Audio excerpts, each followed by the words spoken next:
This video will move into stave 2 and the arrival of the Ghost of Christmas Past, exploring how Dickens presents the spirit and the meanings behind the depiction of the spirit. So this is stave 2, the first of the three spirits. We start with Scrooge waking in the darkness, that continued metaphor of darkness. Note he has ferret eyes, he is inhuman, he's animalistic still. Then the bells of a church begin to ring again, another Christian ideology there, and that continued motif of bells as a warning, and also that idea of time, which is very important as we go into the time travelling aspects of the story. Theme of time continues with a list here on from 6 to 7, from 7 to 8, and so on. Almost time is running out. Also, we get that sense of disbelief with that repetition of 12 here. Scrooge is confused. He is unsure of what's happening. Again, that supernatural confusion. This is emphasised, with Dickens having Scrooge say, "It isn't possible. It isn't possible." Again, that repetition of that confusing. He is alarmed by what is happening. Then we have this sort of confusion giving way and sort of continuing, and the tension rising. Look at the structure here again, repetition. He thought and thought over and over and over. His mind flying back like a strong spring, similarly there in metaphor. His confusion, he's questioning himself, was it a dream or not? And then we get this unusual structure here as he falls asleep, and we get the bell ringing, that repetition all the way down the page, and Scrooge's reaction to it as he counts the time, again, time passing, that tension developing, and then the bell sounds. It is deep, it is dull, it is hollow, it is melancholy. Some very interesting negative description there, especially that last one, melancholy. And then a flash of light, again, light suggesting a positive change here. And the curtains of his bed were drawn. Notice the repetition of that, were drawn aside, not by, by a hand, so something strange, something unusual being done here. Notice Dickens is talking directly to his audience again here, that direct address, and again that echoes that sort of stereotypical ghost story storytelling style.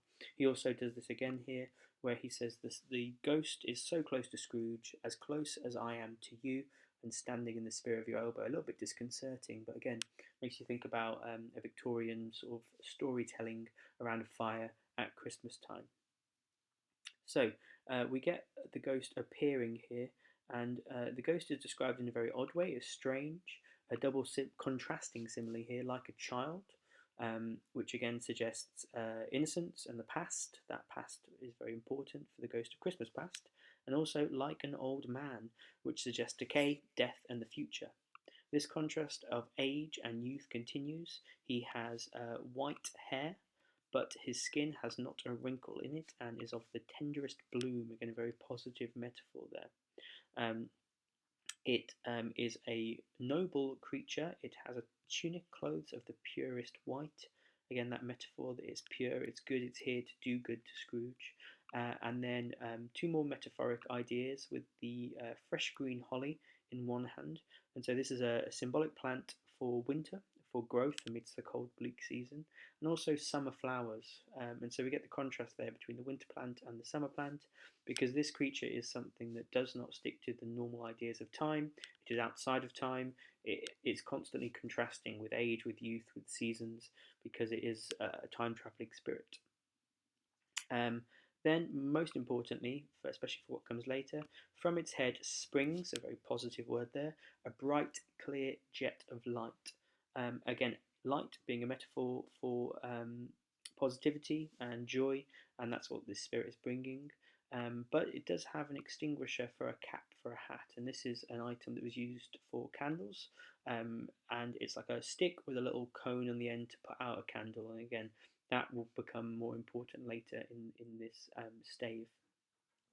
We get weirder and more supernatural as the creature is described in more depth, with the light sparkling, glittering, now in one part, now in another, then light, then dark. Again, this strange shifting and fluctuation of this spirit. It is something unusual and natural that can't be defined. And then a very strange list, a thing with one arm, now with one leg, now with 20 legs, now a pair of legs without a head. And again, this is a way of showing, well, a few different things. The general supernatural Gothic strangeness of this spirit. Also the ideas of the past, the present, the future all at once, all jumbled up. And also possibly the idea of memory. This stave is very important for memory and Scrooge's memories. And memories, just like this spirit, can be ever changing and also quite untrustworthy. They can change depending on your own realization and different people's depiction of them, just like this strange spirit. After Scrooge's question, the spirit talks, and note his voice is soft and gentle, very positive and emotive there. In response, however, Scrooge demands. He is aggressive still, just like in stave one. And he even, as we go a little bit further down, he begs and he desires to see the spirit in the cap, in the extinguisher, to put out the light that is shining from him. And it says perhaps Scrooge could not have told anybody why, but Dickens is obviously suggesting to us that Scrooge is trying to put out that positivity, that generosity that's associated with light. The ghost is distressed, short exclamation, what? Two rhetorical questions here to show that it's shock and disbelief, and it's almost trying to put Scrooge down.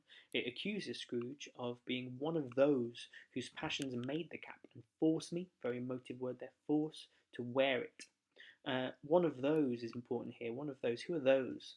Well, this is Dickens suggesting, again, those individuals in Victorian society who were cruel, who were stingy, who were unfeeling, who did not give enough, and therefore did not give that light out into the world and tried to stay to the darkness. Again, remember, Scrooge likes the darkness. It's cheap, and he likes it. Remember that from earlier in stave one. Scrooge then inquires as to why the ghost is here, and the ghost replies, in your welfare. Scrooge uses humour here, again mocking. He's still using humour to escape the truth and the seriousness of the situation by saying that he would have rather rested and had sleep than that would have been better for his welfare, for his well-being. The ghost is unrelenting, and he says, your reclamation then. And reclamation is a word that implies a process of getting something back, which is obviously what's happening to Scrooge here. Take heed, listen, pay attention. It puts out a strong hand, but clasps him gently. Again, contrast there. Two commands, rise, walk with me, very forceful. And Scrooge cannot do anything. It would have been in vain for him to try and argue with the spirit. The grasp, though it was as gentle as a woman's hand, soft simile, it could not be resisted. Again, the supernatural power of the spirit is much more powerful than Scrooge. And Scrooge's emotions start to show here. He is nervous. I am mortal. He remonstrates. He is scared of falling. So we're getting something about him. But the ghost is able to use its hand, lay it upon its heart. Again, very positive, emotive phrase there, to help him fly and travel in time. And we get this phrase, you shall be upheld in more than this. What is more than this? Well, more than this could be not just physically, but maybe the ghost is here to uphold him metaphorically and spiritually. Then they pass through a wall, a very traditional Gothic idea there of a ghost, but appear not in a city which had vanished, instead a place where the darkness and mist had vanished, the pathetic fallacy being pushed away there, the negative for a positive pathetic fallacy, clear cold winter day with snow upon the ground. So we're moving to a more positive place here for Scrooge, and this is shown in his reaction. An exclamation linked to religion again, good heaven. He is clasping his hands together. He uses two short sentences with first person, I was bred here, I was a boy here. He is excited at what he's seeing. And then we get further emphasis on that after the spirit, gazing mildly, again very positively. The Scrooge is conscious of 1,000 odours with 1,000 thoughts, hopes, joys and cares. Here we have hyperbole with that 1,000, we have repetition, and we have a list as well. All very positive to show Scrooge's excited, positive reaction to what he's seeing. And the ghost notices this, asks him, your lips are trembling. What is that upon your cheek? Probably spotting a tear of joy, of sadness maybe for his old self. And Scrooge has a catching in his voice to show that sort of nervousness. He's emotionally affected, but he still rejects all of this. He says it was just a pimple, and begs the ghost to lead him. He's trying to reject the other emotions despite having these emotions. And again, you can see it here, more exclamations. He cried, he's full of fervour. I could walk it blindfold, showing that positive memories coming back to him. And the ghost mocks Scrooge in return.